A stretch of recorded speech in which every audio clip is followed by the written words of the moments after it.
And people say there's no good remakes. Let's talk John Carpenter's The Thing.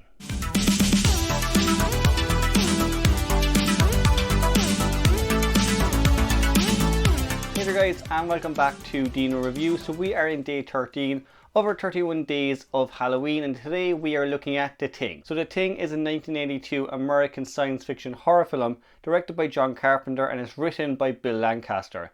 It is of course based on the 1938 novella Who Goes There. Now guys, of course there's many different things to talk about when it comes to this movie. It is a remake that in my opinion is superior to the original film, but also it has a reputation. When this was originally released, it was despised and hated by critics. So the movie follows a group of researchers in the Antarctic who kind of come across this alien being that starts to imitate each of them. So the alien being, more than anything else, is trying to survive, and it's doing that by kind of replicating the beings around it. Now one by one they do start to get picked off. They don't really know who is the actual alien being, and slowly they start questioning each other. Now what I like about the movie is it kind of plays into themes of paranoia and of isolation, and you feel that when you're watching a movie. Throughout the entire movie you're constantly guessing who could be kind of corrupted by the alien, who is actually good and who is not. Now of course guys, we are kind of focusing on the positives because honestly I have nothing but positives to this movie. There's not a lot of negatives I would give it.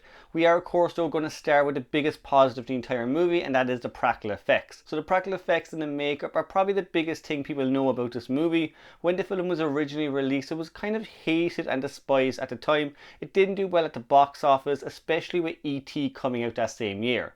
The alien being and kind of what happens to each of the men is quite disgusting. It's vulgar, but it's absolutely amazing when you think of the work that went into the film. So Rob Bottin was actually the one in charge of all of the practical effects in this movie. I think at the time he was only about 21 or 22 when he took this project on. He had huge ambitious ideas, and you see a lot of that on screen. Now with the movie as well, I think it was one of the biggest budgeted movies for special effects at the time. The movie cost in the end 15 million, which for a horror movie or a science fiction movie was really unheard of. But his work does pay off because honestly the practical effects in this are absolutely outstanding. Now some people, if you haven't seen this movie, you could come to it and see it as slightly dated, but honestly when this was released in 1982, even when I saw it as a kid, this movie terrorized me because of those effects. The different creatures, the different monsters throughout the movie are all done incredibly well, and they're highly effective. We got mutant looking dogs, we got heads that have tentacles and spider legs. There's a lot going on in the movie, and it's kind of a movie where you just don't know what's going to happen. You kind of know maybe what an alien being will look like, but this movie is there to shock you. If anything guys, this is definitely a movie that has shock value to it, but at the same time it has a really great plot and a really great cast. So we kind of follow a group of men in the Antarctic who generally kind of know each other. They know everything about each other because they're on this project for so long, but slowly they start to question who is human and who's not.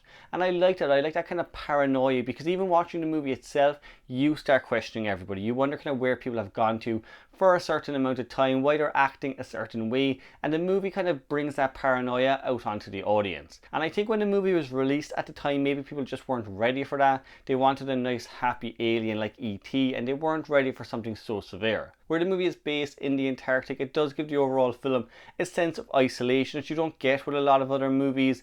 You are just kind of stuck with this cast and what they're going through, and at times the movie comes across as quite hopeless. You don't kind of see the characters getting out of this situation. You don't see how they can defeat this kind of alien being, and even if they do, they're stuck in the Antarctic. They have no way for getting home for, I think it's until spring in the movie they're saying they have to wait till. So it is kind of at times a depressing movie. It is definitely one that will drain you throughout. But I like that about it. I like that they kind of bring out these emotions in you and you can feel what the characters are going through. Now the score also pushes that through. The score in this movie I can honestly only describe as quite dreary and depressing. It's a complex score, but it kind of fits with the movie. It gives off a sense that there really is no hope for these characters, and you get that through the entire movie. The kind of big scenes that they have in here when the score really lifts up, it isn't something where you kind of think the characters are going to make it through. It's more that you know they got to make sacrifices. Now another positive of the movie is the camera work. There's some amazing shots in this movie, and some where you kind of wonder how they were filming it, because they are in quite tight locations. You know, it is quite claustrophobic at times, the movie, but the camera work also helps that. It kind of makes every room feel just a little bit smaller. Each of the characters are kind of in these tiny spaces, and you can honestly feel the tension coming from them. When you pull the audiences in with that camera work, it just ups the overall feel.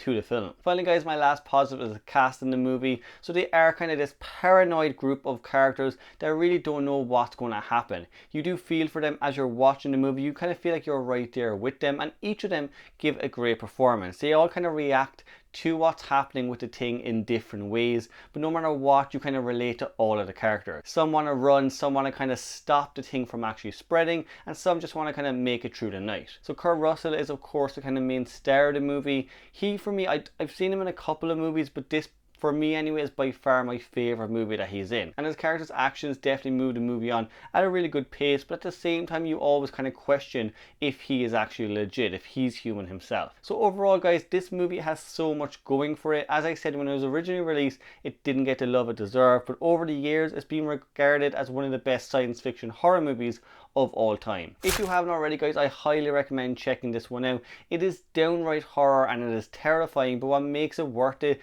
is the practical effects. Just to see the amount of work that they put into this movie, to add the score to that and the camera work, it's a perfect film. A lot of people tend to consider this John Carpenter's masterpiece, and I can see why. It's perfect in almost every way. If you're a fan of the movie guys, make sure you let me know why you're a fan of it in the comments down below. As always guys, subscribe to the channel if you like. You can pop on the notification bell, and I will see you in the next one.